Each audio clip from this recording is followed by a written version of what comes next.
Saudações a todos, meu nome é Alan Trindade, esse é o Resenha Oculta e hoje nós vamos falar sobre O Mago. O livro foi escrito por Fernando Moraes no ano de 2008, contém 632 páginas divididas em 30 capítulos e foi publicado pela editora Planeta.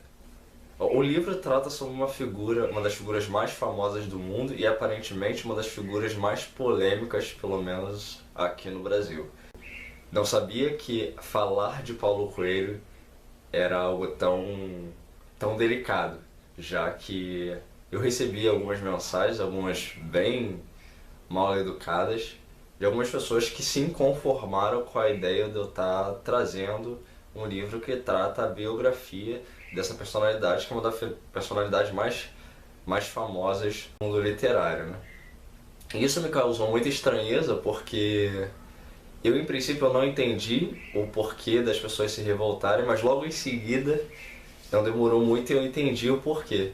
Eu começo a resenha escrita, e se você não leu a resenha escrita, eu recomendo que faça, mas caso não tenha feito ainda, ou de qualquer forma eu vou explicar o que aconteceu. Eu comecei nesse mundo esotérico, etc., através de um dos livros do Paulo Coelho. O que me deu o gatilho inicial para a existência desse mundo, digamos assim, no campo literário, etc., foi um dos livros do Paulo Coelho, que inclusive é o primeiro livro que eu resenho aqui nesse canal, no Resenha Oculta, que é o Brida. Isso foi há 15 anos atrás, no mínimo. Não tenho noção exata de quanto tempo foi, mas no mínimo foi há 15 anos atrás, ou seja, eu tenho 28 hoje, estamos em 2017, eu tinha cerca de 13 anos, né? E o que acontece foi que existe uma passagem, um trecho desse livro, em que ele fala sobre uma determinada pedra, eu não lembro exatamente. Essa pedra foi movida através desses poderes, etc. E é um trecho insignificante, entre aspas, do livro, mas que curiosamente me deu esse gatilho para a existência da magia, etc. Aquela descrição me deu esse gatilho. E aí eu comecei a buscar conhecimento sobre ocultismo, etc. Eu descobri que essas coisas eram ensinadas através de livros, sendo que eu comecei a comprar os livros dele, porque até então eu considerava que ele então tinha esses conhecimentos, né? E aí eu comprei todos os livros dele da época e comecei a ler. E o que aconteceu foi que eu comecei a ter uma série de sonhos nos quais ele aparecia, que na verdade não eram sonhos, né? Eram projeções astrais. Então eu projetava, mas não era uma projeção consciente, eu simplesmente acordava em outros lugares e a figura dele aparecia para mim me ensinando coisas. Eu tenho esses registros até hoje, né? Nos meus diários de sonho. E ele me ensinava símbolos que eu não conhecia na época, que depois eu vinha conhecer, me falava sobre coisas, etc. Todo esse enredo aconteceu em função desse meu contato que eu tive com os livros dele. Mas eu não fazia ideia de quem era Paulo Coelho. Para mim, Paulo Coelho era simplesmente um escritor que escrevia livros e que era como qualquer escritor aí que luta para sobreviver, né, para comprar o pão do dia a dia. E lembrando que nessa época não existia internet. Eu sempre ressalto isso aqui, porque essa distinção é muito importante de se ter em mente, porque o mundo hoje é muito diferente do mundo que existia antes da internet. A facilidade das coisas, que para obter as coisas que nós temos hoje, é muito diferente daquela época. Eu comecei a querer encontrar ele fisicamente, né? Eu falei, bom, eu sabia que ele era do Rio de Janeiro, e aí eu pensei, eu vou encontrar ele um dia. E aí o que eu fiz? Eu descobri que ele tinha um instituto, etc. E comecei a mandar carta. E, bom, nunca recebi a resposta mesmo, a resposta de próprio punho, né? Sempre recebi aquelas respostas prontas, etc. Muitas vezes com mensagens de Natal e etc.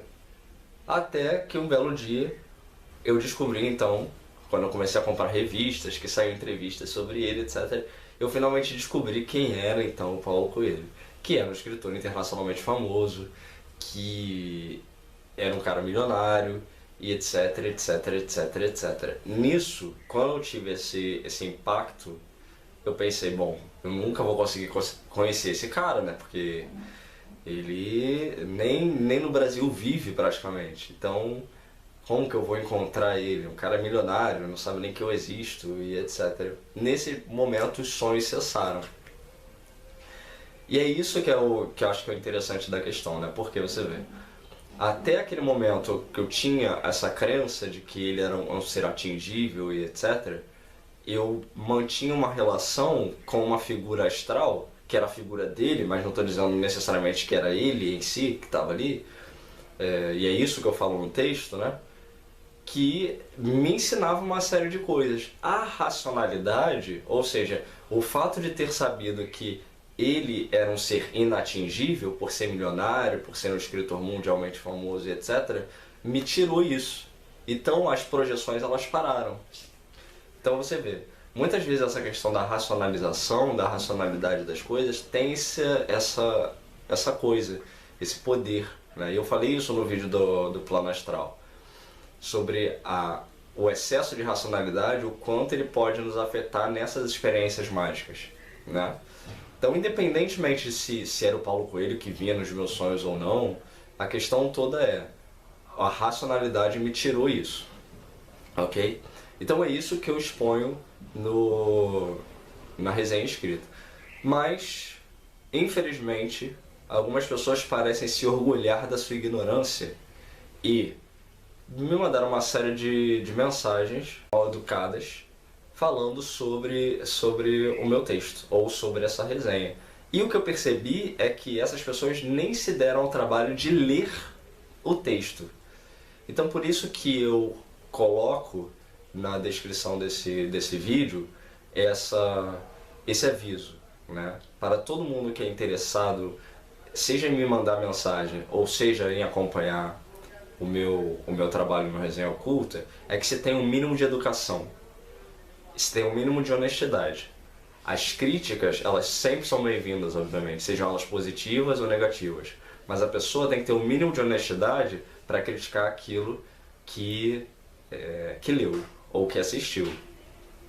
Então, se você não leu um determinado texto, não critique. E pior ainda, o que me impressiona mais foi algumas pessoas se orgulharem da sua ignorância. Ignorância no sentido literal mesmo que eu tô falando, tá? De dizer que nem a pessoa própria afirmar que nem leu o texto e já está criticando pelo simples fato de ser Paulo Coelho. Então, para quem não sabe quem é Paulo Coelho, tirando esse aspecto de escritor mundialmente famoso, criticado positivo e negativamente, Paulo Coelho tem uma importância fundamental na divulgação de Telemann no Brasil. Ele é uma figura histórica dentro do contexto telêmico. Então, para quem não sabe o que é Telemann, a gente vai explicar aqui no decorrer desse vídeo, mas dentro do conceito ocultista, ele não é um simples carinha que dizia que mexia com o ocultismo. Não. Ele de fato tem uma presença histórica dentro do ocultismo nacional brasileiro telêmico, porque até hoje as músicas que ele escreveu junto ao Raul Seixas estão sendo tocadas aí. E essas músicas são músicas, muitas delas, de inspiração telêmica, de cunho telêmico, que se baseia na crença, na religiosidade, na religião telêmica para dar fundamento para suas letras. Então ignorar isso é proveitoso para quem? Só para quem é ignorante. Então se o seu objetivo é ser um ignorante, aqui não é o seu espaço.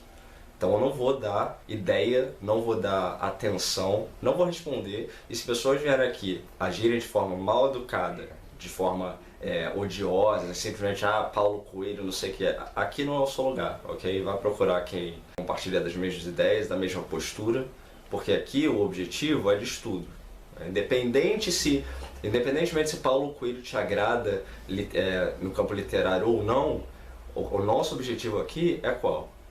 É entender qual é a função dele dentro desse cenário, o cenário ocultista.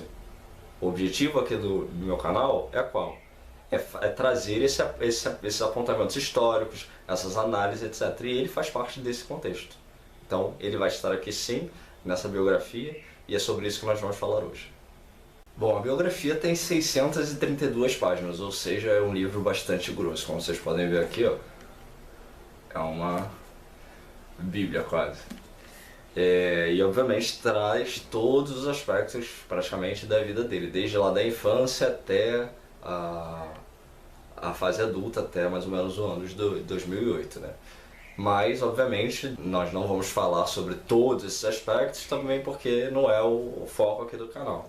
Então nós vamos focar, obviamente, em cima dos aspectos que nos interessam, que é o aspecto religioso e ocultista. Que é uma coisa que eu acho que é pouco falado também, apesar dele levar esse título de mago, né? Eu vejo pouca referência prática nesse sentido, assim. Isso é uma coisa que eu lembro que essa ideia, né, eu tinha no começo, assim, que mago, pra mim, quando eu era criança, não era um cara que fazia magia. Pra mim, mago era um título, como se fosse um título filosófico. Então também isso foi uma das diferenças um dos baques, né, que eu tive, né, nessa descoberta, assim, que na verdade mago era de fato um indivíduo que pratica rituais, etc. Pra mim essas coisas não existiam. Pra mim isso era coisa de filme, né? Então nós vamos focar mais nos aspectos esotéricos e ocultistas da vida dele, mas eu vou começar falando um pouco sobre a infância e etc, mas tudo muito breve, só para vocês terem uma noção, para se situarem sobre qual o enredo da vida dele, né? Para também entender como funcionam alguns comportamentos, talvez, e aí então nós vamos focar depois em cima desses aspectos ocultos. Paulo Coelho é carioca, ou seja, nascido na cidade do Rio de Janeiro. Foi morador da Zona Sul, uma área nobre aqui do Rio, para quem não tem noção de como funciona aqui as divisões das áreas, né, do Rio. Existe a Zona Sul, a Zona Norte e a Zona Oeste. Aqui no Rio nós não temos Zona Leste. Então a Zona Sul é uma área nobre, né, tradicionalmente nobre. E ele era residente dessa área, ou seja, os pais dele tinham uma certa condição financeira, porém, o pai dele tinha o sonho de construir uma mansão na Gávea. Então, o que acontecia? Eles moravam numa vila familiar, só uma vila de parentes, né? Porque o objetivo final do pai dele era construir essa mansão. Então, todo o dinheiro da família era investido nessa mansão, salvo o dinheiro para a escola. Então os pais dele não mediam esforços para dinheiro para colocar ele nos melhores colégios, etc, porque queriam que ele fosse bem encaminhado nesse sentido. E os colégios também eram uma extensão da própria rigidez e disciplina em casa, porque o pai não era uma figura fácil, né? Não tinha uma personalidade assim tão maleável, e queria que o filho então fosse um cara disciplinado e etc. Sendo que o Paulo nunca foi um menino dado a essa disciplina toda que o pai tanto queria que ele seguisse. E aí, desde pequeno, ele já demonstra essa rebeldia e esses problemas, etc. E há essa problemática envolvendo esses três aspectos, né? Um é o aspecto familiar, ou seja, o pai repressor e etc., a escola com a própria rigidez dela, alinhado todo esse conjunto ao contexto cristão católico. Ou seja, ele tinha três aspectos de pressão em cima dele, né? A escola, o catolicismo e o pai em casa, etc. E isso acabava por tornar ele cada vez mais revoltado com a situação que ele vivia. E ele relaxava de toda essa pressão quando ia então para Araruama, para casa de um tio que ele tinha, então, que era um cara abastado, etc., que dava então uma liberdade que ele não tinha em casa.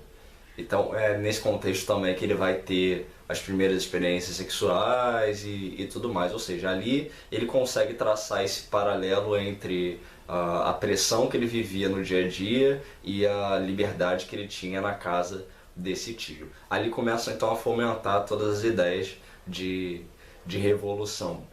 Uma coisa que fica bem clara é que desde o começo ele já tinha a ideia de ser escritor. Isso é um sonho que ele sempre teve. O que vai acontecer é que esse foco da escrita dele vai variar. Então inicialmente ele começa com a poesia, ele flerta com a poesia, ele tem pouco sucesso, ganha alguns poucos prêmios, etc. mas ele já tinha essa ideia fixa de que o sonho dele então era ser escritor. Aí dentro desse contexto, o que acontece? Ele começa a bolar estratégias para trabalhar com isso. Então ele vai escrever para jornais, mesmo de graça, ele vai tudo quanto é lugar onde ele possa exercer a função de escritor, ele vai se enfiar ali para poder praticar e etc, e ganhar visibilidade e ganhar experiência com aqueles que são mais experientes. Sendo que o que acontecia é, os pais não apoiavam esse jeito dele, né, e esses objetivos, ou seja, ele vivia essa guerra, que era uma guerra não só externa, ou seja, de briga com os pais, mas ela também é uma guerra interna, porque ele estava nessa confusão de ideias. E isso, e é uma coisa que vai ficar marcada também dentro da trajetória da vida dele, é a questão da depressão e da insegurança. Então, vários momentos ele vai demonstrar esses estados de forma bastante pungente. E aí, num desses momentos, quando ele já estava ali na sua adolescência, etc., ou seja, demonstrando ali os seus quereres e a sua rebeldia, o pai instituía o horário para chegar em casa. E se ele não chegasse em casa, o que acontecia? Ele era trancado do lado de fora. E aí, dentro desse contexto da depressão e da pressão, né, que ele sofria, ele então decide que ia se matar em determinado momento. E aí, um dos primeiros episódios assim relatados no livro, onde ele tem uma certa sensação mágica, né, algo mais voltado para o metafísico, etc. Pelo menos a descrição dele próprio dá a entender isso. Por quê? Ele vai até a cozinha de casa e aí ele veda todas as saídas de ar e decide que vai se matar através do gás. E aí, quando ele termina de vedar tudo, ele desiste da ideia. Ele fala, não vou me matar. E aí ele descreve assim: eu senti o cheiro do anjo da morte me rondando, a respiração do anjo, o desejo do anjo de levar alguém. Fiquei em silêncio e em silêncio perguntei o que ele queria. Ele me disse que tinha sido chamado e precisava levar alguém, prestar conta de seus serviços. Então eu peguei uma faca de cozinha, pulei o muro que dava para um terreno baldio, onde os favelados criavam cabras soltas, peguei uma delas e abri sua garganta de uma ponta a outra. O sangue esguichou alto, passando sobre o muro e respingando até nas paredes da minha casa. Mas o anjo partiu satisfeito. Desde então, eu tive certeza que jamais tentaria o suicídio de novo. E aí, esse talvez seja um dos primeiros relatos, assim, dessa coisa metafísica, espiritual e etc. que ele demonstra. E dentro de toda essa conjuntura, os pais eles começam a questionar a sanidade do próprio filho. Até porque, nesse período também, em determinado momento, ele viaja para a casa de uns parentes, e aí no carnaval ele pega o carro de um dos amigos junto com os amigos, etc. E aí é um apagão no meio de um bloco que está passando, etc. Ele acelera o carro e atropela uma criança. E aí o moleque cai com as vísceras de fora, e o pai do moleque ameaça ele de morte, etc. Diz que se o garoto não sobreviver, ele também não vai sobreviver. Bom, o resultado foi que o garoto viveu, mas aí os pais começam a então questionar a sanidade dele, e o pai o temperamento e a mãe a sexualidade, porque a mãe tinha lá suas suspeitas de que ele fosse gay. Isso é uma coisa que vai ficar muito, muito marcada assim, nesse período da descrição do livro, essa questão da aparência dele. Ele é várias vezes referido pelo biógrafo como feio, porque parece que essa era uma ideia que as pessoas usualmente tinham dele, de que ele era uma criança muito feia, um garoto muito feio.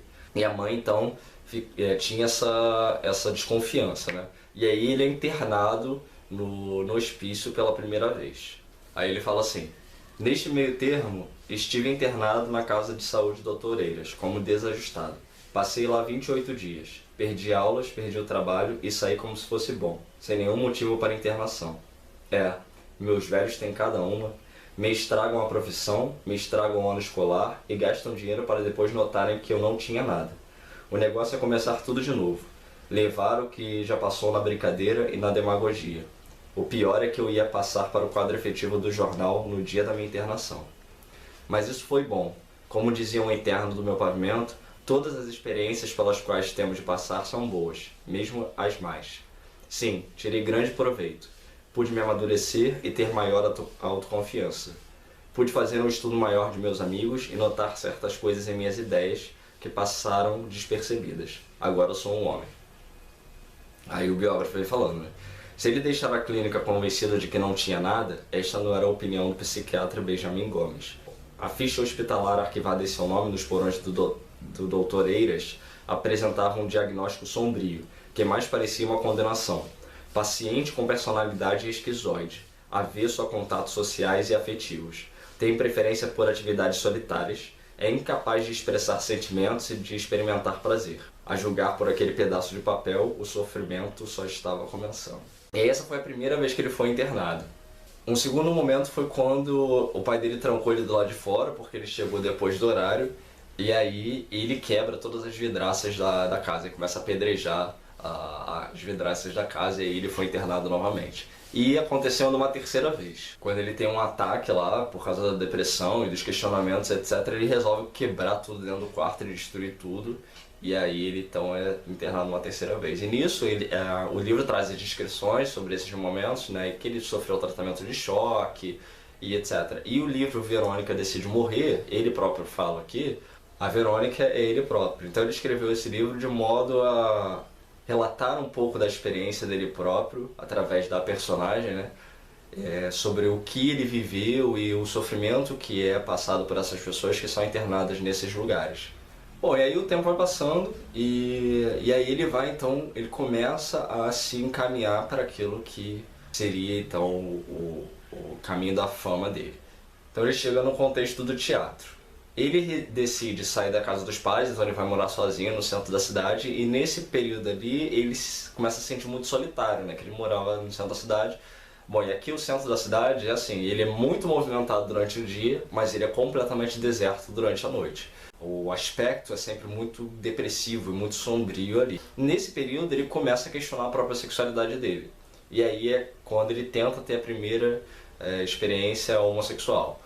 Bom, aí ele vai tentar sair com os garotos de programa, os garotos de programa não aceitam sair com ele. Quando ele chega no teatro, então, ele tem essa primeira experiência. Na verdade, no teatro ele vai ter duas experiências, o livro relata duas experiências, né, na qual ele foi ativo e passivo. E aí ele conclui que, de fato, ele não é homossexual. E para alívio da mãe dele, principalmente, né? Porque a mãe dele tinha muito esse medo, assim, de que ele fosse gay, etc. Mas eu estou ressaltando isso porque o livro, ele sempre paira durante muito tempo nessa questão da sexualidade dele. Tanto da questão da aparência quanto da sexualidade. Isso é uma coisa que fica muito, muito marcada, assim, durante um grande período do livro. Também por essa parte de relatar o aspecto da infância e da juventude dele, né? Que é justamente onde esses sentimentos de sexualidade, etc., estão mais aflorados. E aí ele sempre vai estar envolvido, apesar de descrito como feio, ele vai sempre estar envolvido por mulheres e trocando de mulheres, e ele não é sexualmente fiel a essas mulheres, então está sempre envolvido com todo esse meio sexual, etc. E aí em seguida também vem a questão das drogas. Então durante esse período assim que acontecia essas internações, etc., ele não tinha ainda envolvimento com droga. Ele vai ter envolvimento com droga lá depois, que é quando ele começa a viajar para outros países e começa a fazer uso experimental de drogas, etc. Que é uma coisa, lembrando que a gente está falando do período ali dos anos 70, etc., ou seja, aquela coisa dos hippies e tudo, então tinha essa cultura, né, de sexo, rock e drogas, etc. Bom, então entendido todo esse contexto da juventude dele, né, dessa pincelada por cima desse apanhado, a gente chega então no aspecto que nos interessa, que é o aspecto do ocultismo e de Telemann. Essa parte particularmente me impressionou um pouco, porque quando o biógrafo começa a tratar de ocultismo e de Telemann, ele insistentemente se refere a todo esse contexto utilizando termos tendencionistas. Então ele sempre vai usar diabo, satanismo, magia negra e coisas desse tipo, como se essas coisas estivessem atreladas a Telemann e ao ocultismo. Eu não conheço os detalhes da vida privada do biógrafo, do Fernando Moraes. Não sei se ele é cristão e etc. Mas o que me faz ter a impressão é isso. É de que é um cristão denegrindo a religiosidade alheia. Então, para quem não conhece Telemann, né, é importante que se diga, eu acho, que Telemann não é uma religião satanista. Apesar de Telemann usar de determinadas nomenclaturas em alguns momentos, que tem um sentido esotérico, né, como por exemplo besta, 666, etc., o entendimento telêmico sobre essas coisas não é um entendimento propriamente cristão, no sentido de magia negra e coisas tipo. Até porque no entendimento telêmico, muitas vezes o que o cristianismo pratica, o que os cristãos praticam é magia negra. Então vocês vejam que há esse paradoxo, né, digamos assim, no entendimento desses termos. Os cristãos muitas vezes acusam telemitas de praticarem magia negra e telemitas vão dizer que na verdade ou alguns telemitas vão dizer que quem pratica magia negra são os cristãos quando interferem na liberdade alheia e etc. Então há esse conflito de ideias. Então, colocando dessa forma, essa é a impressão que eu tenho. Porque o que se espera de um pesquisador é que ele seja imparcial nas suas colocações. E não venha com esse tipo de pensamento binário, maniqueísta, etc. Então, o Fernando Moraes ele fica insistentemente colocando essa coisa de Telemann, satanismo, do diabo, de não sei o que, quando na verdade, se ele tivesse pesquisado um pouquinho, ele poderia ter se dado conta de que as coisas não são exatamente como ele pensa ou expõe. E não só a nível filosófico, digamos assim, né, porque ok, isso é interpretativo, se de repente na religião dele ele entende que Telemann é satanismo, ok. Se ele for um cristão, ele vai entender dessa forma, ok, é o entendimento dele. Mas o problema é que não se limita a isso. Então ele traz vários erros, e aí são erros mesmo, né? Erros de coisas que ele apresenta sobre nomes de livros sagrados, etc., que realmente denunciam uma falha nessa pesquisa, né? E que infelizmente estão gravados aqui, sem notas de rodapé, sem qualquer comentário de correção nem nada do tipo, né? Ele nem se resguarda da possibilidade de o Paulo ter influenciado ele a escrever esses erros, né? Esses absurdos. Ele coloca como se fosse ele próprio. E levando em consideração, e isso é um detalhe que eu esqueci de comentar lá no começo, essa é uma biografia autorizada. Então isso é uma coisa também que vai ficar aí o questionamento, né? Essa é uma biografia autorizada. O Paulo sabia das coisas que estavam sendo escritas aqui antes delas serem publicadas. Então, por que ele deixou que essas coisas sobre Telemann fossem escritas? Esses erros fossem colocados? Ele não tem conhecimento sobre esses erros? Eles não sabem que esses erros são erros?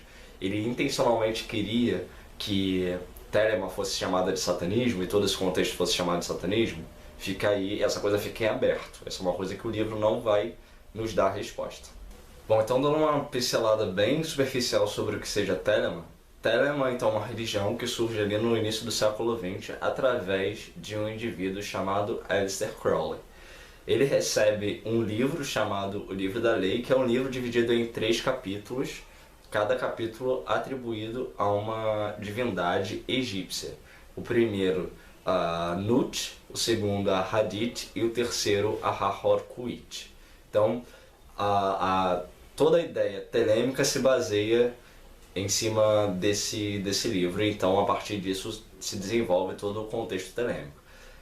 A partir desse pontapé inicial, então, Crowley e mais um indivíduo chamado George Cecil Jones, eles criam uma ordem, uma sociedade, uma fraternidade chamada AA.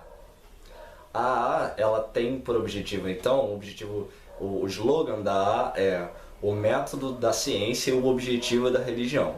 Aqui o selo da AA.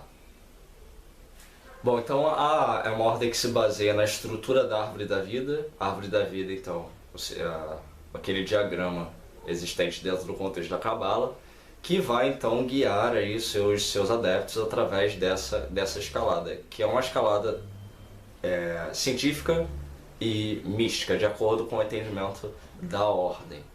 Depois da estruturação da AA, existe então a entrada de Crowley e a reformulação de Crowley dentro da Ordo Templi Orientis. Então quando Crowley ele entra na Otto, ou seja, a Otto já existia, ele reformula a Otto trazendo a lei de Telema, ou seja, a religião telêmica, para dentro da Ordo Templi Orientis. Então a Otto ela passa a ser uma ordem, uma sociedade secreta telêmica, que tem a religião telêmica como o seu principal elemento interno. O que tem que ficar muito claro para todo mundo é que a AA e a Otto são ordens diferentes. Elas não são uma mesma ordem, ok? Então a AA surge com Crowley e Cecil Jones. A Otto ela já existia e Crowley entra na Otto e reformula, reestrutura a Otto para que ela seja então uma ordem telêmica. A AA ela tem por método de funcionamento um sistema de ensino que funciona através de mestre e discípulo, ou seja, que a gente se refere frequentemente como neófito. O mestre é chamado muitas vezes de neófito. Então basicamente a ideia da AA é você conhecer apenas o seu neófito, ou seja, apenas o seu mestre, e você tem essa relação de instrução. Você não tem uma questão social dentro da AA. Você não tem encontros sociais da AA, você não tem rituais sociais da AA e etc. Nada disso. A ideia central da AA é que você conheça apenas o seu instrutor, tão e somente. Já a Otto é o inverso. A Otto ela tem uma proposta social, ou seja, ela vai reunir telemitas, ela vai ter esses encontros, que são encontros tanto ritualísticos quanto encontros sociais mesmo. E dentro da Otto existe uma igreja chamada EGC, que é a Eclésia Gnóstica Católica, que não tem relação com a Igreja Católica, que fique bem claro. Católico aí então representando universal. Ou seja, eu já falei sobre isso aqui no outro vídeo, eu vou colocar aqui o link, no vídeo chamado Living Telema, do livro do David Shoemaker. E aí eu falo mais sobre Telema lá, então vale a pena também dar uma conferida no vídeo depois para entender melhor como é que funciona todo esse contexto telêmico. E por que eu estou falando disso? Por que essas diferenças têm que ficar muito claras na cabeça de cada um? Porque isso é um erro que o biógrafo comete. Confundir a AA com a Otto. Essas introduções sobre o que é Telema, o que é a AA e a Otto, vamos voltar rapidinho pro Paulo e entender como inicia então a carreira dele dentro do ocultismo. Ao ler o livro de Molineiro, ele mergulhara para valer no ocultismo e depois na bruxaria. Não se tratava mais de frequentar ciganas, pais de santo, cartomantes e leitoras de tarô. A certa altura, concluíra que, abre aspas, o ocultismo é a minha única esperança, o único escape visível. Como se tivesse deixado de lado o velho sonho de ser escritor, agora concentrava todas as suas energias na tentativa de, abre aspas, penetrar fundo na magia, último recurso e última saída para meu desespero, fecha aspas. Tudo o que dissesse respeito a bruxos, feiticeiras e poderes ocultos era consumido com avidez. Na prateleira de livros do apartamento em que vivia com Giza, sua companheira na época, as obras de Borges e Henry Miller passaram a dar lugar a coisas como O Dom da Profecia, Livro do Juízo Final, Levitação e O Poder Secreto da Mente. Com frequência ia à cidade de Ibiapas, a 100 km do Rio, onde se submetia a banhos purificadores de lama negra, ministrados por um tipo conhecido como Pajé Catunda. E é de uma dessas viagens, a Ibiapas, o primeiro registro feito por Paulo, atribuindo a si a capacidade para interferir em elementos da natureza. Abre aspas. Pedi uma tempestade, escreveu. Em seguida, caiu uma tempestade nunca vista. Não era sempre, porém, que os poderes sobrenaturais funcionavam. Tentei sem resultado fazer ventar, escreveu pouco depois, e acabei voltando para casa frustrado. De outra feita, o que falhou foi a tentativa de destruir um objeto apenas com a força do pensamento. Ontem eu e Giza tentamos mentalmente quebrar um cinzeiro, mas não conseguimos. E não é que estávamos almoçando aqui, logo depois, quando a empregada veio falar que havia quebrado o cinzeiro, foi um desbunde. As seitas passaram a ser outra ideia fixa de Paulo. Tanto podiam ser meninos de Deus quanto Hare Krishnas, adeptos da Bíblia do Diabo ou ainda os fiéis da Igreja de Satã, que conheceram na viagem aos Estados Unidos. Bastava exalar um cheiro de sobrenatural ou de enxofre, dependendo do caso, para que ele se interessasse. Isso sem falar na miríade de grupeiros de adoradores de seres extraplanetários e de caçadores de discos voadores. De tal maneira se enfreou no mundo esotérico que acabou recebendo um convite para escrever em uma publicação da área, a revista A Pomba. Bom, e aí ele recebe esse convite para escrever para essa revista, que era uma revista hippie que tratava de tudo, da cultura hippie e também de ocultismo e etc. E aí ele junta a Eduardo Prado, eles resolvem então escrever uma outra revista chamada 2001, ou seja, eram duas publicações, a Pomba e a 2001. Então, basicamente, quem fazia tudo nas revistas era o Paulo. Ele abandonou, ele dava mais aulas de teatro no cursinho, aí ele abandonou para cuidar só dessas publicações.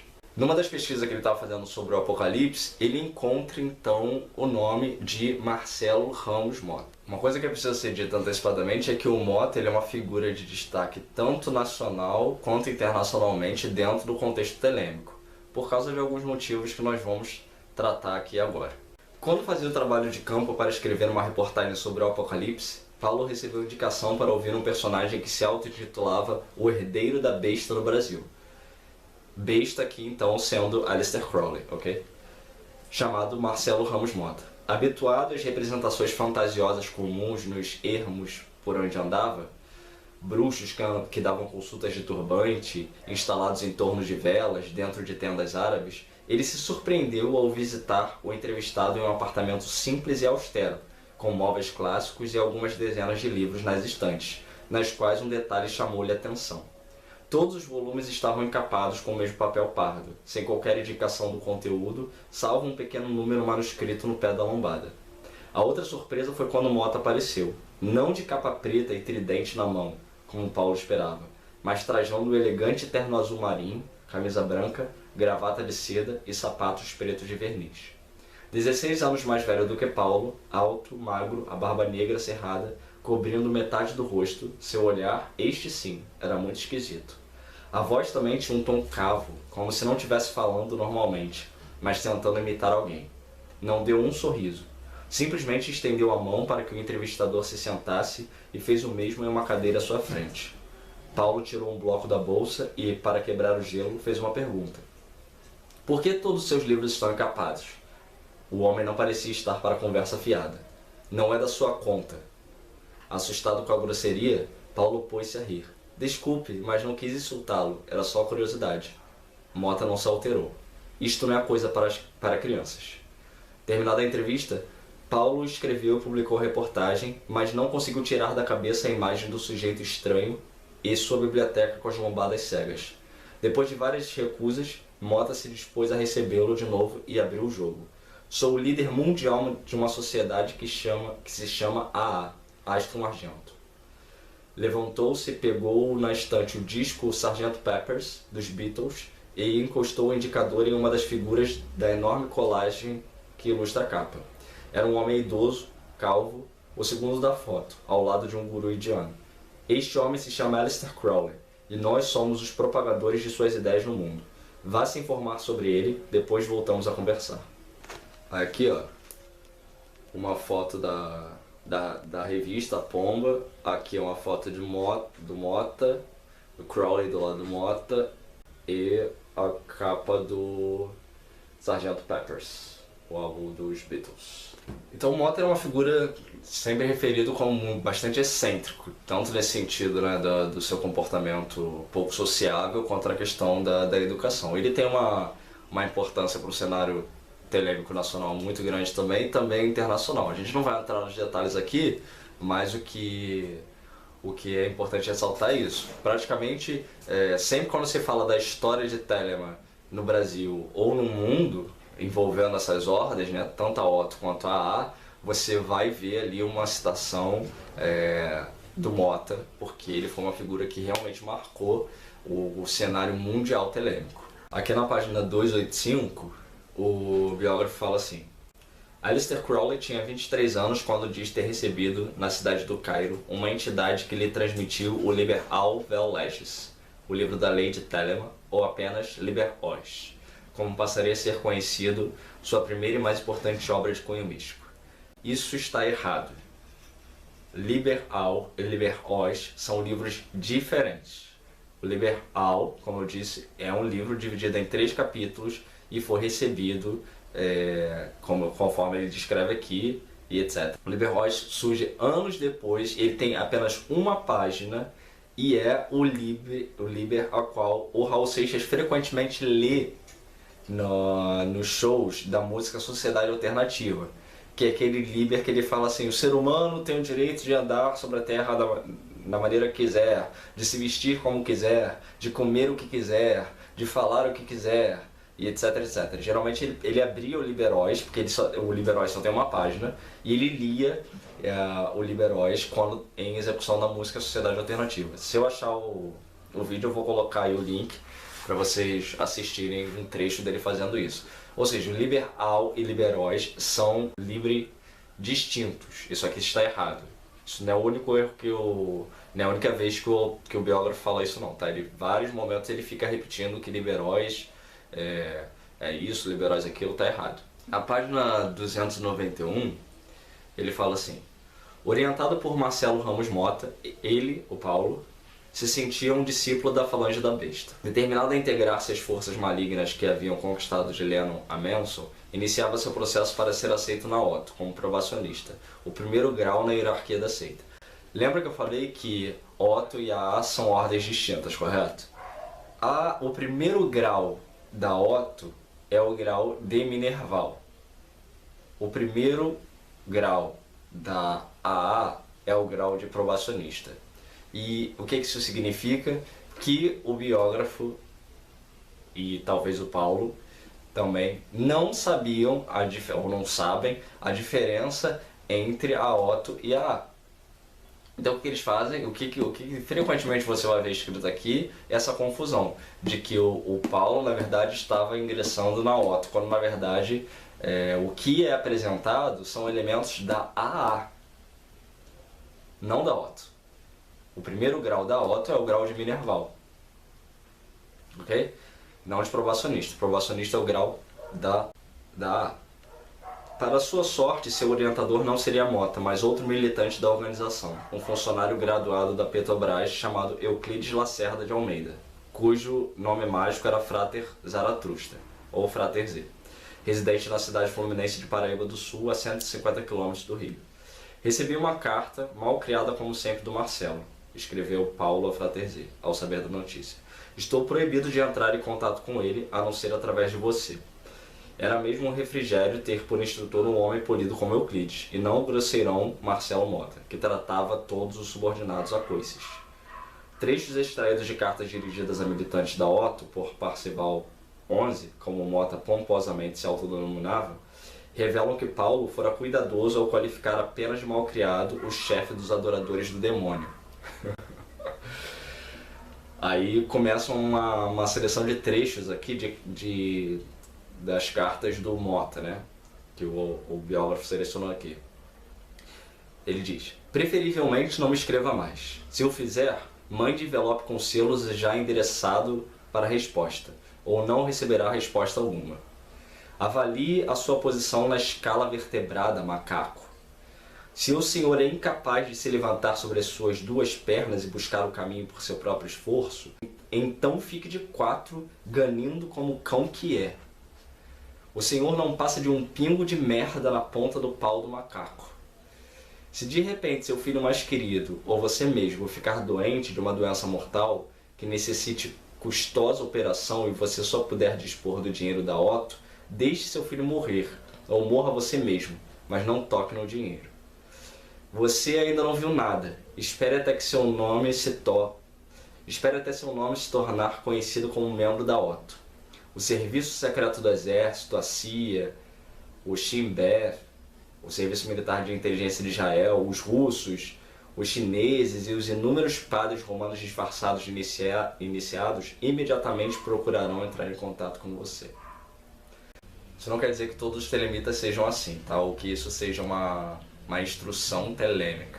Tanto que o Euclides, como é referido aqui no livro também, era telemita e não tinha essa personalidade que o Mota tinha, essa coisa da personalidade do Mota. Aí aqui na página 298, eu estou ressaltando isso aqui para mostrar tanto os erros quanto as bizarrices, tá, que aparecem aqui dentro do contexto telêmico apresentado pelo biógrafo e, pelo visto, assinado pelo Paulo Coelho.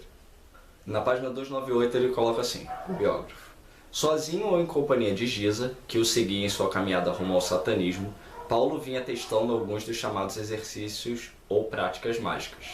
Um dos que fazia com frequência consistia primeiro em colher em algum jardim uma folha de Sansevieria trifasciata, planta de folhas duras e pontiagudas conhecida popularmente como espada de São Jorge. Se realizado em público, o exercício costumava expor o noviço a um certo ridículo, porque em seguida era preciso caminhar 10 passos empunhando a planta como se fosse uma espada de verdade, voltar-se para o poente e então reverenciar os 4 pontos cardeais, apontando a espada para cada um deles e gritando a plenos pulmões: a força está no oeste. Cada passo para o lado esquerdo era acompanhado de um berro, dado com os olhos voltados para o céu: a sabedoria está no sul, a proteção está no leste, a vitória está no norte. Levada para casa, a espada de São Jorge era picada em 11 pedaços, 11 é um número mágico da teoria telemita, com um canivete ou faca previamente enfiado na terra e depois aquecido sobre o fogo e lavado na água do mar. Em seguida, os 11 pedaços eram dispostos sobre a mesa da cozinha, formando o símbolo de Marte. O círculo é encimado por uma pequena seta que também representa o sexo masculino. Enquanto a água era fervida em uma panela. Misturados às pétalas despedaçadas de 2 rosas amarelas, os fragmentos da espada de São Jorge eram colocados na água fervente. Toda a cerimônia precisava ser realizada de tal modo que aquela baba espessa e viscosa estivesse pronta precisamente às 11 da noite. Segundo Liberóis, a hora do sol. Que loucura, cara. Não existe isso no Liberóis. Quando seria então misturada a água de uma banheira para um banho de imersão que duraria até meia-noite, a hora de Vênus. Após realizar uma dessas experiências, Paulo enxugou-se e escreveu no diário, com a casa quase às escuras e o caderno iluminado apenas pela luz de uma vela: sei que este ritual pode parecer extremamente ingênuo. Durou ao todo quase 2 horas, mas posso dizer que na maior parte desse tempo estive em contato com uma dimensão diferente, onde as coisas estão interligadas nas leis, causas segundas. Sinto o mecanismo, mas ainda não sou capaz de compreendê-lo. Tampouco consigo racionalizar o mecanismo. Sinto apenas que a intuição funciona muito perto da racionalização e essas duas esferas quase se tocam. Alguma coisa me leva a crer que o demônio realmente existe. Esse ritual, eu desconheço esse ritual dentro do contexto telêmico, ok? Eu particularmente nunca vi, a não ser que seja um ensinamento muito secreto, eu nunca vi nenhum ritual em Telegram nem parecido com isso. Espada de São Jorge e etc. E levando em consideração que todos os livros telêmicos estão abertos, isso é uma coisa que tem que ficar muito claro, tá? Todos os livros da Santa Ordem aqui, ó, eles estão disponíveis na internet. Você pode consultar todos os textos na internet, eles estão abertos. Então, bom, eu nunca vi. Se alguém já viu isso aqui, por favor me indique aí, porque eu desconheço. Aí uma outra bizarrice que ele apresenta aqui, na página 299, ele fala assim: outra cerimônia que repetia com frequência era o chamado ritual do pentagrama menor. Essa tradução está errada, tá? Não é ritual do pentagrama menor, é ritual menor do pentagrama. Mandiga que consistia em estender no chão um lençol branco sobre o qual pintava em verde uma estrela de 5 pontas. O desenho era cercado por um fio de barbante bebido em enxofre, com o qual Paulo desenhava o símbolo de Marte.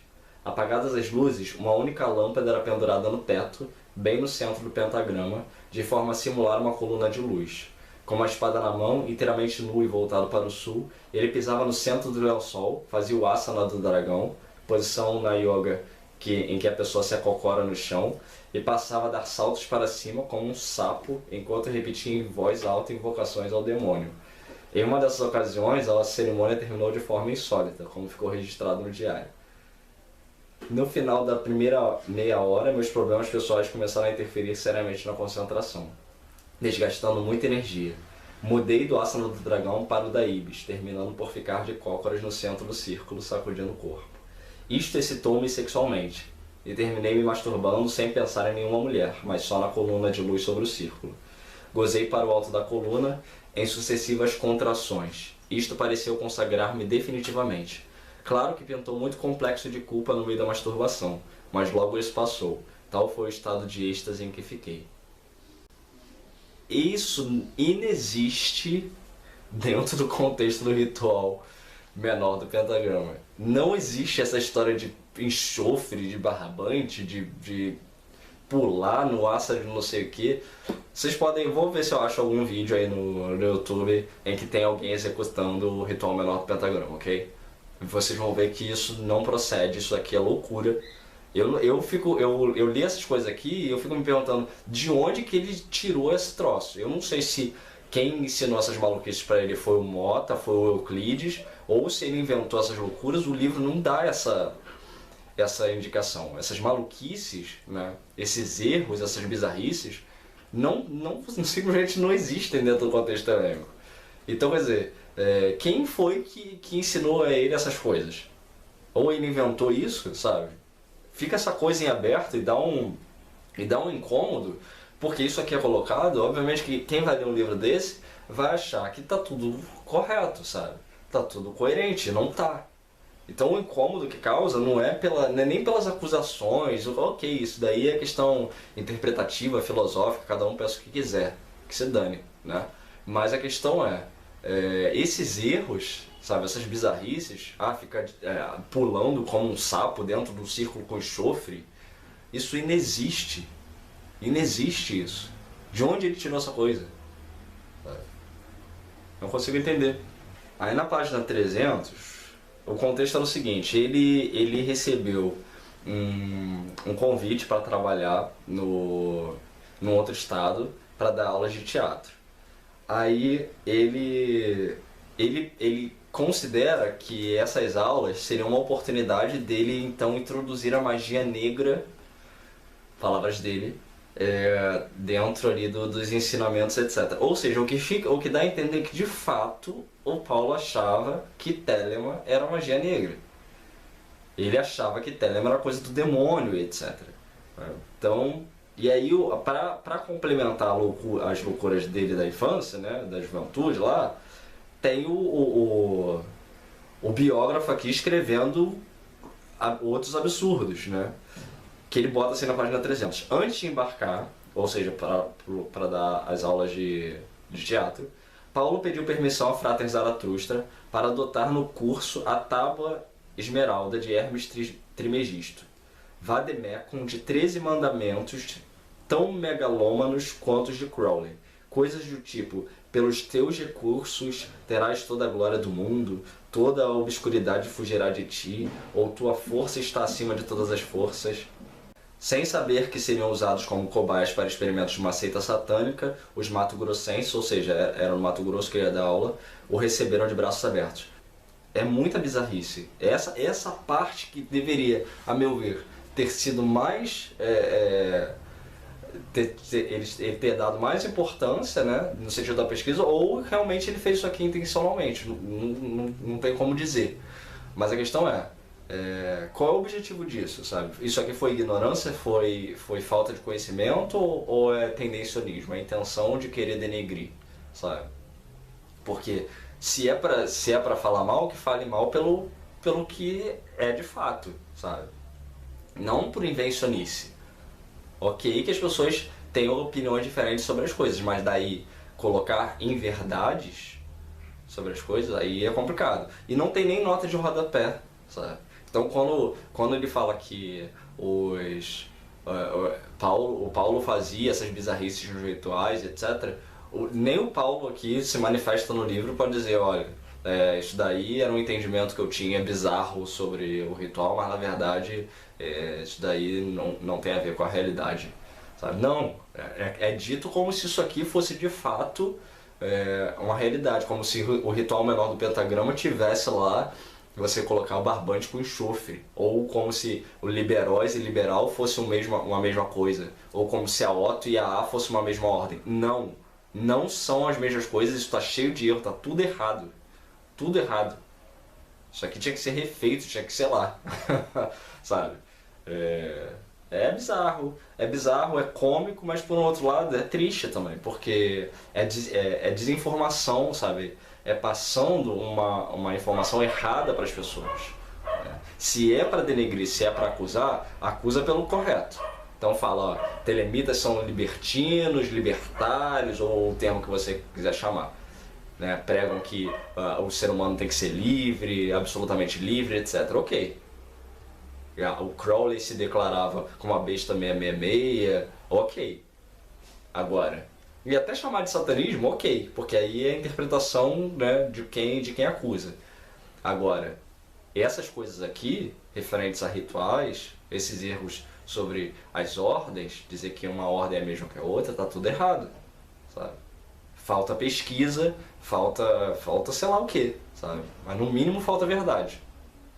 Aí aqui na página 317 dá a entender que de fato Paulo se considerava satanista, né? Naquela semana Paulo tomaria uma importante decisão, a formalização de sua entrada na Otto, na condição de probacionista, ou seja, noviço. Ocasião em que jurou dedicação eterna à grande obra. Para os seguidores do demônio, a partir daquele 19 de maio do ano de 1947 da Era Vulgar, o nome profano de Paulo Coelho de Souza desapareceria para dar lugar ao nome mágico que ele próprio escolhera, Luz Eterna, ou Stars, ou ainda simplesmente 313. Depois de postar seu juramento no correio, ele anotou no diário, abre aspas, de tanto ser invocado, ele já deve estar ventando fogo pelas narinas aqui perto. Estava. Na manhã de 25 de maio, 6 dias após seu ingresso no mundo das trevas, Paulo teria afinal tão desejado encontro com o demônio. Ou seja, parece que ele tinha essa ideia mesmo de que era demônio e magia negra, sabe? É uma coisa meio engraçada, assim, meio bizarra. Né? E aí eu fico sempre com esse questionamento, assim, de onde que ele tirou essas ideias? Isso é coisa dele? Ou foi o Mota, ou foi o Euclides que falharam em explicar para ele as coisas, sabe?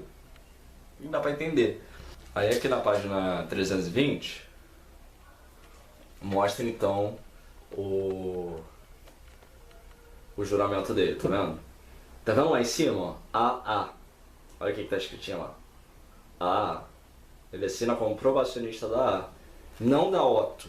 Porque a Otto não tem um grau de probacionista. O primeiro grau da Otto é Minerval. Então, conhecimento, conversação. Aqui. Todo. No juramento inteiro você vai ver referências a. Aí, para não parecer que eu tô. Isso vocês podem encontrar aí na internet, né? Mas também tem aqui, ó, esse livro The Mystical and Magical System of the AA, ou seja, o sistema mágico e místico da A, que é um livro muito interessante, que traz todo os detalhes sobre cada grau da A e etc. Aqui não tem número a página, então não vou conseguir dizer qual página é. Se eu não me engano, essa aqui é a página 183, aqui não tem número aqui. Tá vendo aqui, ó? Aqui, o juramento de probacionista da A, igualzinho, quer dizer, esse aqui tá mais bonitinho.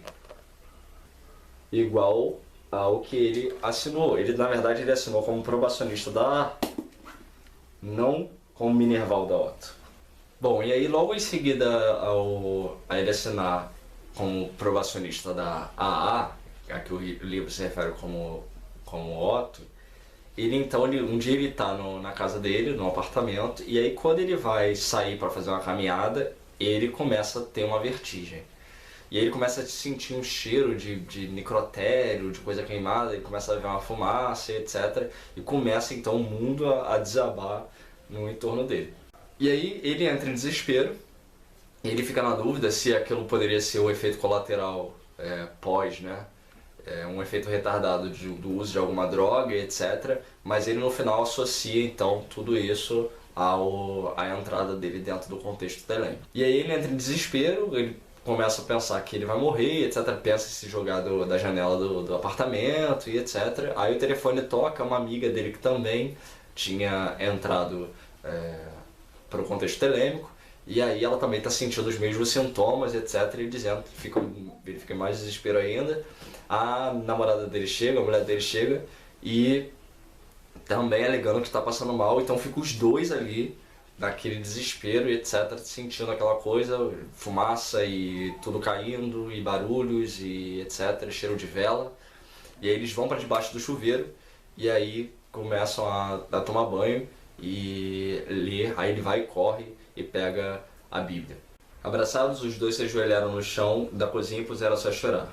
Ao se ouvir confessando a Giza que estava com medo de morte, Paulo viu renascer os fantasmas do colégio de Santo Inácio. Você está com medo de morrer, gritaram ali uma vez Padre Ruffier, na frente dos colegas. E eu estou indignado com a sua covardia.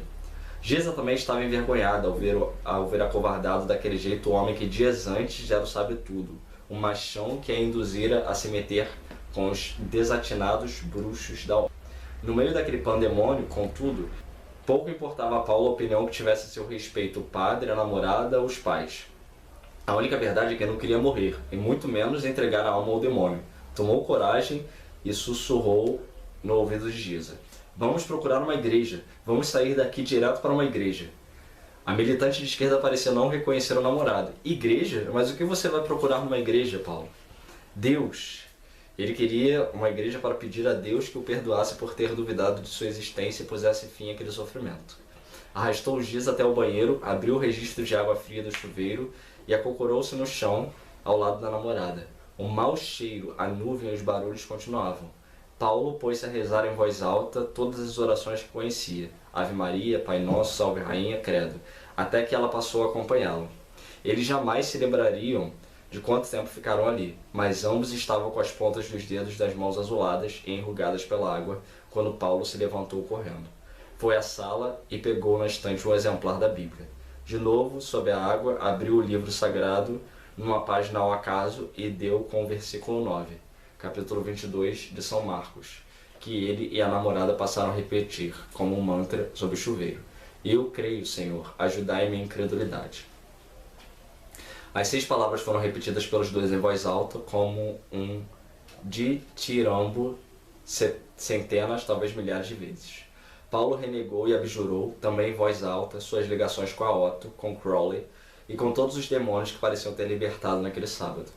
Quando a paz voltou, a noite entrava pela janela do apartamento. Paulo estava se sentindo um farrapo física e emocionalmente. Existe uma coisa dentro do contexto da A que se chama ordalho. Os ordalhos podem ser talvez traduzidos como provações espirituais. Então não existe uma regra sobre o que vai acontecer com cada um quando resolve se ligar a A. Mas uma coisa que é dita e que você vai encontrar o tempo inteiro nos escritos da A, ela é uma ordem de desafios, porque a lei é do forte. Então, alguém que se pretende ingressar dentro da A tem que estar preparado para as adversidades. Quem entra na A achando que vai ganhar, vai entrar numa ordem para ter somente benefícios e não crescimento espiritual, provavelmente tá dando um tiro no pé, como foi o caso dele. Então a A, ela propõe, como ela própria tem como slogan, o método é científico, o objetivo é da religião. Então eu já falei um pouco disso no vídeo lá do Living Telemann, né? Então quem tiver interesse vale a pena assistir. Mas basicamente é isso. Então o Paulo, ele foi muito, talvez, inocente ao considerar, primeiro que ele tem uma ideia muito torta, aparentemente, nesse período aqui, sobre o que é Telemann. E segundo que ele considerou que estar dentro do contexto da A fosse... Quer dizer, é uma série de confusões, porque na verdade o autor aqui se refere sobre Otto, mas na verdade ele assinou como probacionista da A e ele achava que isso era satanismo e que praticava magia negra e etc. Então, quer dizer, é uma série de confusões que fica até difícil falar em cima do que ele achava, né? Porque eu não sei se é o biógrafo que errou, eu não sei se era ele que tinha uma visão deturpada sobre as coisas, eu não sei se é um erro dos dois, eu não sei se é um erro do Mota, eu não sei se é um erro do Euclides, eu não sei se é um erro de todo mundo, sabe? É uma confusão isso aqui, sabe? Que o resumo final da coisa é, tá tudo errado, sabe? É um absurdo. Bom, aí dentro dessa conjuntura toda, o que acontece também para complementar o terror dele em relação a Telemann e tudo mais? Ele foi preso pela segunda vez pela ditadura. Ele tinha sido preso anteriormente porque ele tinha viajado com um grupo de amigos e a namorada e eles foram confundidos com assaltantes de banco. Mas aí eles só foram presos, etc., mas porque houve um mal-entendido ali, que perda de documentos, etc. E a descrição deles batia com um dos assaltantes, etc. E aí eles foram presos, mas não aconteceu nada com eles. Aí nessa segunda vez ele já foi preso porque ele já estava envolvido com o Raul e com as músicas, né? E aí os militares pegaram eles e falaram: que é essa história aí dessas músicas aí que vocês estão cantando de sociedade alternativa e dessas coisas aí em outras línguas, etc. E aí ele entrou em desespero. Então ele entendeu que tudo isso era um sinal de que na verdade o demônio estava querendo matar ele de qualquer jeito, né? E aí ele entrou em pânico. E aí então ele pede o desligamento então do contexto a qual ele achou que entrou, porque ele achou que entrou para Otto, né? E aquela coisa que eu já falei anteriormente. Aí ele chama o Euclides, né? Aí na página 345 fala assim: o medo do diabo era tanto que solicitou a Euclides Zaratrusta que o encontro fosse realizado durante o dia na casa dos pais, onde voltaram a morar. E por garantia convidou Roberto Menescal como testemunha. Foi bom ter chamado Menescal. Para sua surpresa, no dia marcado quem apareceu na casa da Gávea foi ninguém menos que Parcival XI, o alto coroado cabeça mundial da seita. Ele mesmo, o sinistro e mal-educado Marcelo Ramos Mota. Paulo resolveu ir direto ao assunto, sem muitos prolegômenos. Após relatar resumidamente o ocorrido em casa e nas duas prisões, indagou: eu quero saber o que me aconteceu no sábado e nos dias seguintes. Parcival XI olhou-o com desprezo. Você sempre soube que conosco vale a lei do mais forte. Lembra que te ensinei isso? Na lei do mais forte, quem segura a barra passa. Quem não segura a barra dança. E ponto final. Você foi fraco e dançou. Menescal, que acompanhava o diálogo à distância, ameaçou avançar sobre o visitante. Hipótese que poria em risco porcelanas e cristais dos coelhos, uma vez que o autor de O Barquinho praticava Aikido e o bruxo crawlista era faixa preta de jiu-jitsu. Mas Paulo conteve e reagiu, pela primeira vez tratando o sumo sacerdote por seu nome vulgar. Mas então a Ota é isso, Marcelo? No sábado aparece o demônio na minha casa, na segunda eu sou preso e na quarta eu sou sequestrado? Isso é a Otto? Então, meu caro, estou fora. Tão logo viu-se livre do bruxo, foi com grande alívio, como se tirasse das costas uma pesada cruz de madeira, que Paulo se sentou à máquina e redigiu um ofício formalizando seu desligamento da misteriosa Ordo Templi Orientis. Sua breve e dramática incursão do reino das trevas não chegara a completar nem 2 meses. Rio de Janeiro, 6 de julho de 1974. Eu, Paulo Coelho de Souza, que assinei meu juramento de probacionista no ano 70, 19 de maio, com o sol no signo de Touro, 1974 da Era Vulgar, peço e considero-me excluído da ordem por total incompetência quanto à realização das tarefas que me foram designadas. Declaro que estou em pleno estado de gozo, de saúde física e mental ao tomar esta decisão. 93,93/93 Testemunha em minha mão, Paulo Coelho. Ó, esse então é o fim. E isso é engraçado porque quando eu assisti o documentário do... Não sei se é o documentário... Acho que é o documentário do Raul Seixas que ele aparece, não lembro. E que aparece o Euclides, etc. Ele fala... O Euclides fala que ele não assinou nada, não se desligou formalmente da ordem, né? E aqui está dizendo que, deixa bem claro que ele de fato ele redigiu, né, e solicitou a presença do Euclides e que apareceu foi o Mota, etc., para ter o desligamento. Ou seja, ele efetivamente se desligou. A meu ver, pelo que eu estava mostrando aqui a descrição, ele se desligou. Mas o Euclides diz que não, né? Estranho isso. Então a impressão que eu tenho dessa parte é que, de fato, ele não fazia ideia do que era Telemann. considerava Telemann como se fosse satanismo e faz toda hora referências à magia negra e etc, né? Ao demônio, coisas desse tipo. E aí, para completar, tem esses erros nos rituais, essas loucuras, essas confusões na hora de falar das ordens, confundir a A com a Otto e etc, etc. Quer dizer, é uma confusão geral, né? Confusão misturada com erro, misturada com loucura, com maluquice, etc. E no final das contas, quem fica sem entender nada somos nós, que não estávamos lá naquela época, naquele período, e sem entender o que essa gente toda achava, o que eles ensinavam, etc. Né? Mas o que é importante, acho que ressaltar aqui é isso, né? Que essas coisas que eu apresentei aqui estão erradas, em sua maioria, né? Essas referências que eu marquei, tudo estão erradas, e que Telemann não tem grande parte dessas loucuras que foram apresentadas aqui. Ou o contexto ocultista, né, como o caso da Tábua da Esmeralda, não tem essas coisas que o biógrafo aponta aqui. Ou seja, é uma conjuntura louca de erros e que com o devido estudo não existe mistério no sentido de encontrar referências para sanar essas dúvidas. Eu mesmo, como eu disse, já fiz um outro vídeo falando sobre Telemann. Além disso, vocês podem consultar, eu vou colocar o link na descrição, de referências, de descrições sobre o contexto telêmico, explicativas, etc. E, tá tudo na internet. Então, assim, hoje em dia, todas essas loucuras, elas não tem como ocorrer praticamente, porque tá tudo na internet, os rituais, os libri, todo o contexto, vídeos no YouTube explicando, falando como é que se pratica e etc. Bom, chegamos então à segunda parte do vídeo. Essa parte então a gente vai começar a tratar da relação do Paulo com o Raul Seixas, mas é importante que se tenha em mente que essa linha que eu tracei até o momento aqui, ela não é cronológica. Então até esse momento, o que eu vim traçando foi basicamente a relação exclusiva do Paulo com a vida dele próprio e Telemann e etc.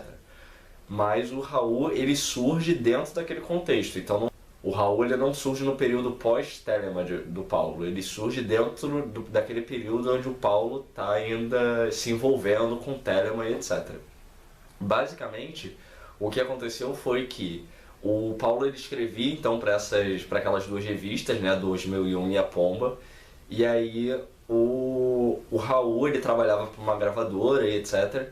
E ele se interessou pelas coisas que o Paulo escrevia, sendo que ele não sabia que o Paulo era o Paulo, ou ele não sabia na verdade que uma das figuras lá que escrevia um dos textos que ele se interessou era o Paulo. E por que isso? Porque o Paulo ele usava vários pseudônimos para escrever para essa revista. Então, na verdade, a maioria dos textos era ele mesmo que escrevia, mas ele colocava o nome de outras pessoas, de personagens fictícios, para poder parecer que eram vários escritores. E aí o Raul ele vai no escritório lá, né, procura por uma dessas figuras. E aí o Paulo, quando vê o Raul, ele fica meio assustado, porque o Raul nessa época não era esse cara que a gente vê aí nas músicas, nos clipes e nas fotos. Ele era um cara bem certinho, que andava certinho, né? Que andava todo arrumadinho e de terno e cabelo cortado e etc. Ele não era o maluco beleza ainda. E o Paulo então achou que ele talvez fosse da polícia, né, e estivesse procurando ele pra de repente levar ele preso ou alguma coisa do tipo. Bom, aí o Paulo revela que na verdade ele quem escreve os textos todos, e aí o Raul então inicia essa amizade, eles iniciam essa amizade. Nesse período, o Raul, além dessa questão da aparência, ele não usava droga. Quem era o drogado, quem era o cara que andava todo desleixado, etc., era o Paulo. O Raul era o cara que andava de acordo com os padrões da sociedade. Quando eles começam a se envolver, rola essa troca, né? Então o Raul começa, de uma certa maneira, a mudar o seu jeito, ele larga o emprego e chama o Paulo, então, para ser o seu letrista. Na verdade, para escrever as letras das músicas junto com ele. Aí o Paulo recusa no primeiro momento, ele não tem interesse. O Raul coloca o nome dele como coautor de uma das letras, eles ganham muito dinheiro, uma das músicas. E aí ele percebe ali então uma possibilidade de, né, de começar a ganhar um dinheiro. Ele fala, ok, então já que isso dá dinheiro, vamos fazer isso. E é assim que começa a relação dos dois no contexto da música, né? O Paulo então ajudando o Raul a escrever essas letras. É importante frisar aqui, né, como eu já falei lá no começo, que essas letras, muitas delas, principalmente essas letras mais famosas, elas têm fundamento telêmico. Ou seja, o que fica muito claro nessa relação dos dois? Que o Raul ele se modifica, né? Ele larga o emprego formal dele para se tornar um músico, ele muda a sua aparência, ele muda a sua atitude, ele começa a se drogar, ele começa a usar drogas tanto quanto o Paulo usava, e ele também se torna um telemita. Nessa época o Paulo ainda estava no processo telêmico, ele não tinha abandonado o Telema ainda. Bom, e aí eles viajam, etc, começam a se tornar muito famosos e tudo mais, né, como é de conhecimento comum aí para todo mundo, né? Acho que todo mundo já ouviu as músicas do Paulo Coelho e do Raul Seixas, né?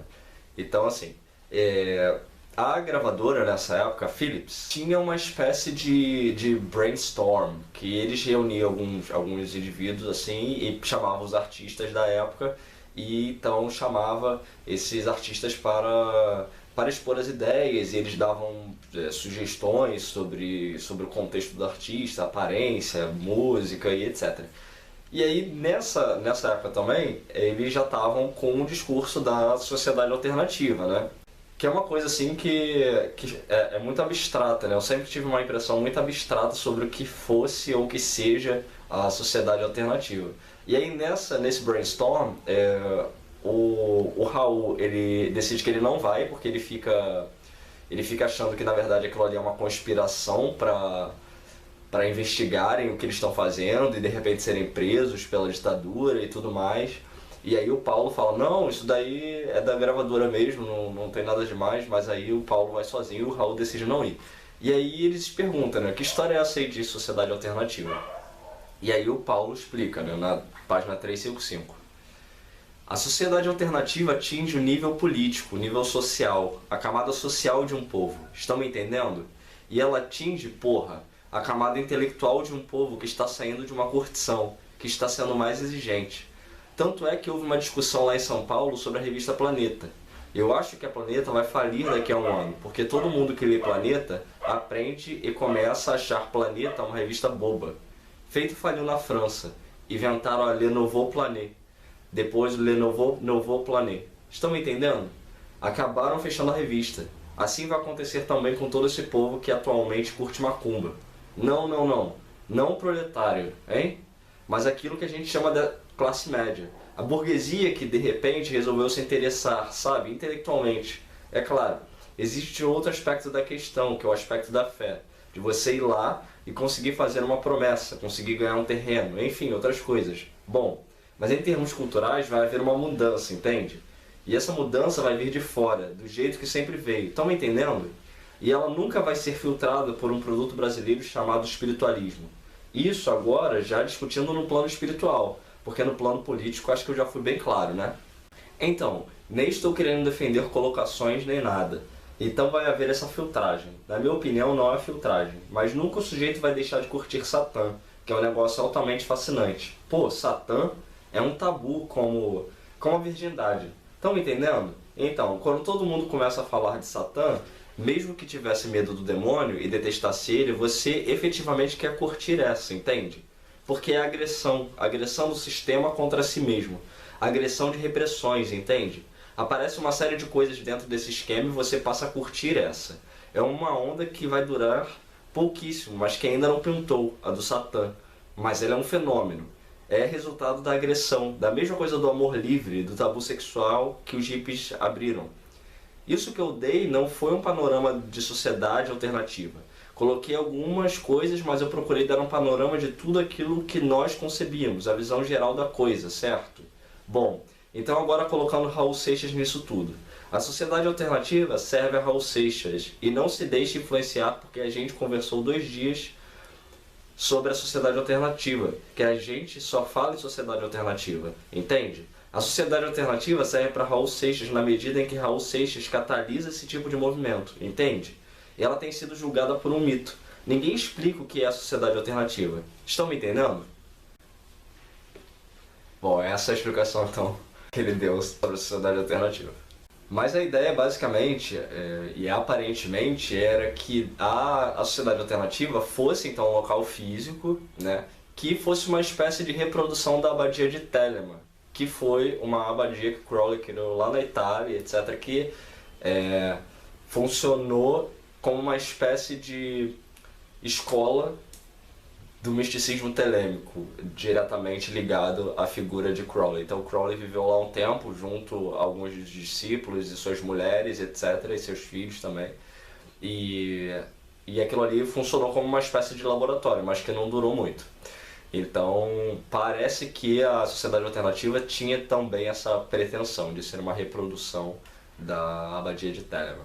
Bom, e aí a gente volta lá para a questão, pro ponto anterior, né? O que se segue é que o Paulo, então, finalmente debanda definitivamente de Telemann no final das contas, e o Raul, ele continua. E algumas letras, inclusive, são escritas junto do Mota, do Marcelo Ramos Mota, que também, né, a gente viu anteriormente, era telemita e etc.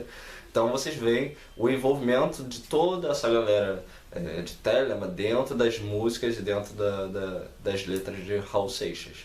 Então, esse é um ponto que tem que se frisar também, de que muita gente, quando critica o Paulo, eu vejo muita gente que critica o Paulo sendo fã do Raul pelas músicas, né? Não só pela atitude do Raul, mas pelas músicas. Mas muita gente se esquece que o Paulo teve participação e tem participação, né? Porque as músicas estão aí ainda, dentro dessas músicas. Ele foi um dos caras que escreveu isso tudo. Então, quer dizer, às vezes rola também uma... não sei se uma hipocrisia ou uma ingratidão, né? Porque, ok, que talvez se discorde de muitas das atitudes ou das ideias ou da literatura dele, mas reconhecer que ele tem participação nessa questão musical junto do Raul é o mínimo, né? Porque, de fato, ele teve essa participação. Ele foi um dos caras que escreveu essas letras. Bom, então a gente pulou lá para 1981, quando o Paulo então já estava começando a entrar em depressão de novo em função dos objetivos dele que ele não conseguia cumprir, que era o quê? Se tornar um escritor. Nessa época ele já estava rico, né? A participação do lucro das músicas já rendia bastante dinheiro para ele, etc. Mas o objetivo dele era então, ainda era se tornar um escritor mundialmente famoso e etc. E aí a mulher dele, percebendo aquela situação, ela fala, olha, vamos viajar, vamos para a Europa e lá a gente tira algumas férias e fica lá sem tempo para voltar, sem planejamento nenhum, vamos levar um dinheiro e vamos. Aí ela comprou as passagens, etc., organizou tudo e falou, vamos viajar no dia tal. E aí eles foram. Bom, e aí em determinado momento, eles estão na Alemanha, no campo de concentração em Dachau, e aí eles estão andando lá e etc., e aí o Paulo se depara com a seguinte reflexão. No campo de concentração tem uma imagem, né, uma frase, dizendo nunca mais, se referindo à questão do Holocausto, né? Ou seja, como se aquilo nunca mais fosse acontecer, tivessem dado um ponto final naquilo ali. Estou entrando na igreja, bato o olho naquele nunca mais e digo, porra, graças a Deus, nunca mais, isso nunca mais vai acontecer. Puta merda, que bom, nunca mais. Nunca mais vai haver batidas na porta da casa das pessoas à noite. Nunca mais vão fazer pessoas desaparecerem. Que alegria. Nunca mais o mundo vai experimentar isso. Ele também se lembra do que ele passou com a ditadura, né, e quando ele foi preso. Aí logo em seguida ele reflete, ele fala, isso é na página 419. Silenciosamente eu disse pra mim, como nunca mais? Nunca mais é a puta que pariu. O que aconteceu em Dachau continuava acontecendo no mundo, no meu continente, no meu país. No Brasil sabia-se que adversários do regime tinham sido jogados de helicópteros em alto mar. Eu mesmo, em escala infinitamente menor, vivi vários anos em estado de paranoia por ter sido vítima dessa mesma violência. Na mesma hora voltaram à minha cabeça a capa da Time com a matança de El Salvador, a guerra suja que a ditadura argentina movia contra a oposição. Naquela hora eu perdi toda a esperança na raça humana. Senti que bati lá no fundo. Concluí que o mundo era uma merda, a vida era uma merda, e eu era uma merda por não poder fazer nada contra isso. Bom, e aí nesse contexto todo, ele tem uma epifania, né? Ele tem a visão de um ser, que ele descreve como um ser de luz e etc., que aparece para ele e fala sobre um encontro que vai ocorrer dali a cerca de 2 meses. Bom, e aí passa o tempo, eles estão num café na Holanda, e aí quando ele olha para uma determinada mesa, ele vê um cara que ele considera então como sendo o mesmo que ele viu nessa epifania que ele teve em Dachau, na Alemanha.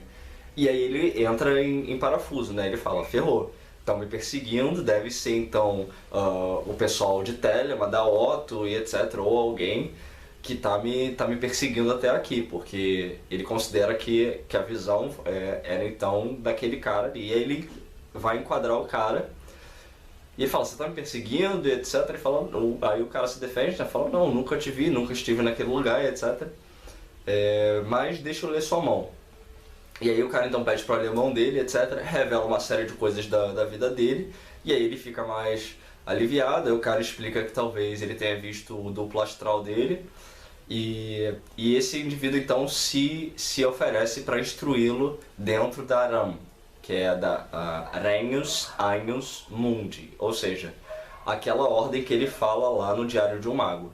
Então é dessa forma que se inicia a relação, ou a suposta relação, né, do Paulo com uma nova caminhada mágica, que é o quê? A caminhada dentro do cristianismo, porque essa ordem é uma ordem supostamente católica. O que precisa ficar claro também, e isso é uma coisa que o próprio biógrafo aqui deixa claro, é que toda essa relação do Paulo com Aram e com esse suposto mestre, né, que ele vai se referir como Jean em alguns momentos, é sempre muito assim, algo muito, fica tudo muito em aberto, sabe?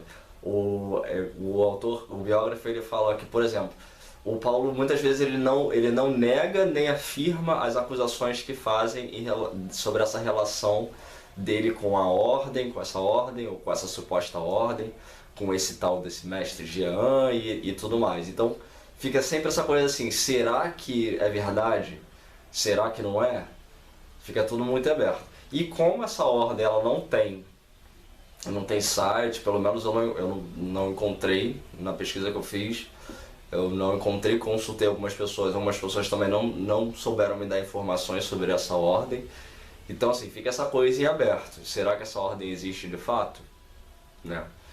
Difícil saber. O que importa é que o Paulo relata essas coisas dessa forma, ou seja, que ele encontrou esse indivíduo então falava português, esse Jean, porque ele seria um funcionário da Philips, ou seja, ele trabalhava internacionalmente, tanto no Brasil como em Portugal e etc.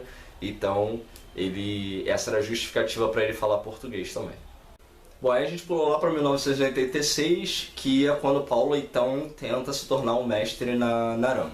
E aí o Jean estava vindo para o Brasil graças a uma questão de trabalho e etc. E aí eles resolvem marcar esse ritual de iniciação para Paulo então receber a espada dele como mestre. E aí isso aconteceu, segundo a descrição, no cume da Mantiqueira, na divisa do Rio com Minas Gerais.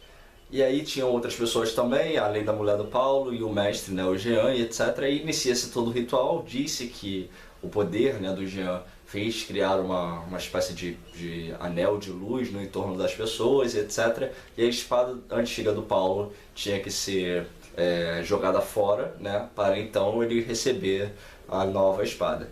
Nesse momento que ele vai receber a espada nova, que ele estende a mão para pegar a espada, o mestre dele, então, o Jean, pisa no dedo dele, né, como se fosse quebrar mesmo os dedos dele, e fala o seguinte: se fosse mais humilde, você teria recusado a espada. Se fizesse isso, ela lhe seria entregue, porque seu coração estava puro. Mas como eu temia, no momento sublime você escorregou e caiu. Por causa da sua avidez, você terá que caminhar novamente em busca de sua espada. E por causa de sua soberba e de seu fascínio pelos prodígios, terá de lutar muito para conseguir de novo aquilo que tão generosamente ia sendo entregue a você. E aí ele não recebe a espada naquele momento. E é assim que se inicia então o caminho de Santiago de Compostela, relatado lá no Diário de um Mago.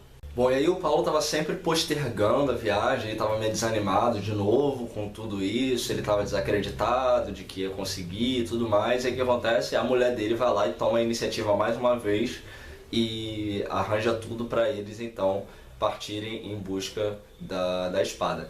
O Jean dá a função para ela, dá as instruções para ela esconder a espada num determinado local, lá do caminho mesmo, e o Paulo então tem que fazer essa caminhada em busca da espada.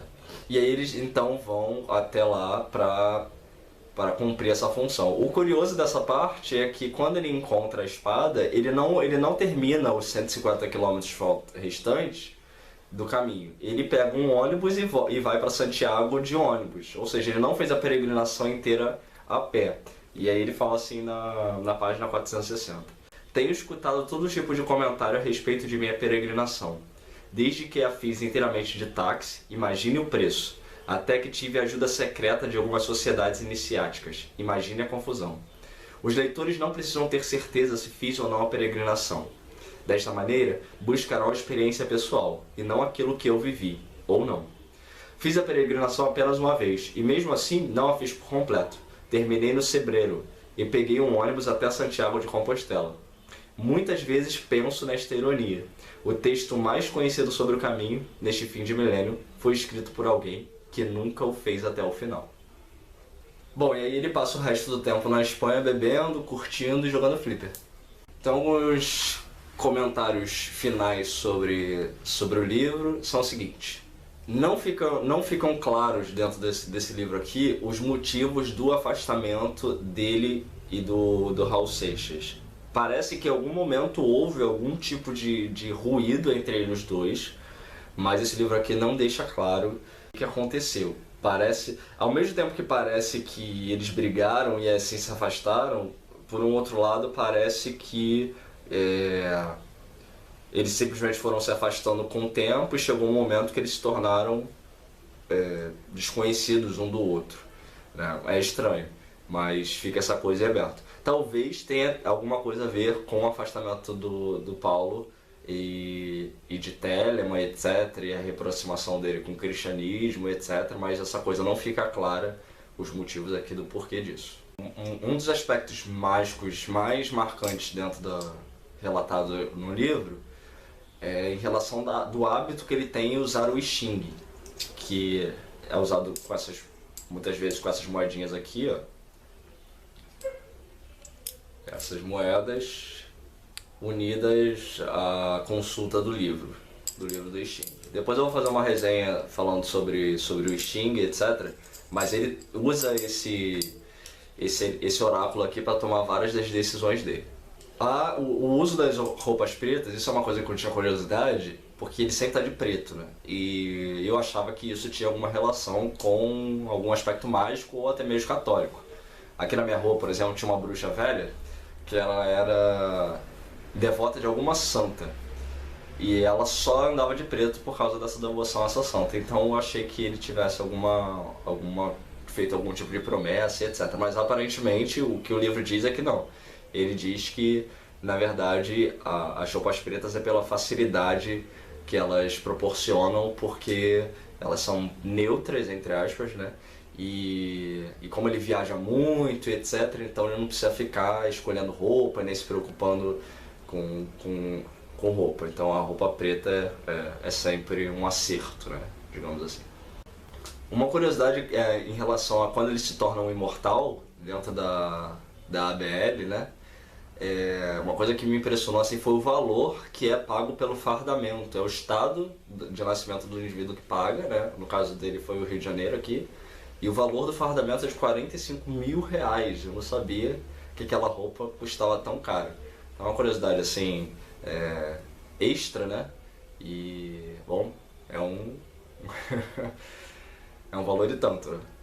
O número de peregrinos que então passavam pelo caminho de Santiago depois do sucesso do Diário de um Mago pulou de 400 por ano a 400 por dia. Então, assim, é um número bastante significativo, né? Vai se ver o quanto a influência dele como escritor causou nesses locais ao redor do mundo inteiro. Então, de fato, ele conseguiu lá o que ele queria, que era se tornar um escritor internacionalmente famoso e tudo mais. E uma coisa que também vai ficar meio solta no livro é que ele fez algumas promessas, e aí a gente pode atribuir isso a questões mágicas também, né? Alguns santos católicos para alcançar esse objetivo. Então, num momento ou outro, assim, você vai ver meio que jogado assim a esmo do livro essa referência, assim, de que ele fez uma promessa para um santo aqui, uma promessa para um santo acolá, para então conseguir o objetivo dele de se tornar um escritor internacionalmente. Que ele demorou, né? Já estava na sua fase adulta, não foi exatamente quando ele esperava, na sua juventude talvez, mas alcançou. Bom, e aí as considerações técnicas é que o livro com certeza vale a pena ser lido por conta de toda essa coisa que eu falei lá no começo, dele ser uma figura de importância nacional sob vários aspectos, tanto pelo aspecto literário quanto pelo aspecto do ocultismo, a qual ele, querendo ou não, é um membro, né? E é uma figura que tem uma importância mundial, né? Então é um brasileiro que até hoje movimenta o mercado literário, o mundo literário. A presença dele no ocultismo atualmente eu acho que praticamente não tem significância, né? Porque eu não vejo ele tratando desses temas de forma realmente direta. É sempre essa coisa assim, muito filosófica, muito abstrata, quando ele expõe isso nos livros dele. Geralmente é uma coisa assim, tão sutil que parece aquela ideia que eu tinha lá antes de conhecer os livros dele, né? Que tudo isso era uma coisa assim que não existia na realidade, era uma coisa puramente filosófica, ou seja, ser um mago não era ser um indivíduo que pratica magia, mas então ser um indivíduo que tem um posto filosófico, né? Um sábio, conforme, quem sabe, o sentido etimológico dessa palavra. Além disso também para entender a participação dele dentro do contexto da música, né? Então assim, existem esses três aspectos. Existe o aspecto dele como escritor, que é o aspecto mais recente, né? Existe a relação dele com o ocultismo e existe a relação dele com o mundo da música e a relação dele com o Raul. Ou seja, entender isso, eu acho que se a pessoa é interessada em qualquer um desses três aspectos, é interessante que leia o livro, né? O livro tem esses problemas que eu apontei, especialmente nessa parte do ocultismo, mas, assim, excluindo esses erros e tudo mais, é um livro que eu considero bastante interessante de ser lido, porque realmente traça a linha de vida de um cara que tem uma importância muito grande para o cenário literário nacional e também para o cenário musical e também para o cenário telêmico. Então, entender isso eu acho que é proveitoso para todo mundo, então por isso acho que a leitura é muito válida. Bom, uma coisa que as pessoas talvez não entendam é que para muitos telemitas, cumprir a sua verdadeira vontade não significa necessariamente estar dentro de Telema, não. Não significa necessariamente ser um telemita no sentido religioso da palavra, ou seja, fazer os rituais que nós fazemos, adorar os deuses que nós adoramos, acreditar naquilo que nós acreditamos. Não. Cumprir a verdadeira vontade independe de se estar dentro do contexto telêmico ou não. E muitos telemitas são ex-telemitas atualmente, porque muitas pessoas entram em Telema e deixam Telema porque parece que muitas vezes Telema serve para elas como uma ponte para a descoberta de uma verdadeira vontade que está num outro caminho, que está numa outra religião, que está num outro contexto. E isso para nós não é um problema. Então, eu vou terminar aqui o livro com um trecho do diário dele, que ele escreve assim: no dia 15 de abril de 1974, aos 26 anos de idade, eu, Paulo Coelho, terminei de pagar os meus crimes. Somente aos 26 anos tive consciência clara de que já paguei. Agora dai-me a recompensa. Eu quero agora o que me é devido. O que me é devido será o que eu desejar. E eu desejo dinheiro, eu desejo poder, eu desejo glória, imortalidade e amor. Parece que ele teve isso tudo que ele quis. Muito obrigado pela sua atenção até aqui e até a próxima.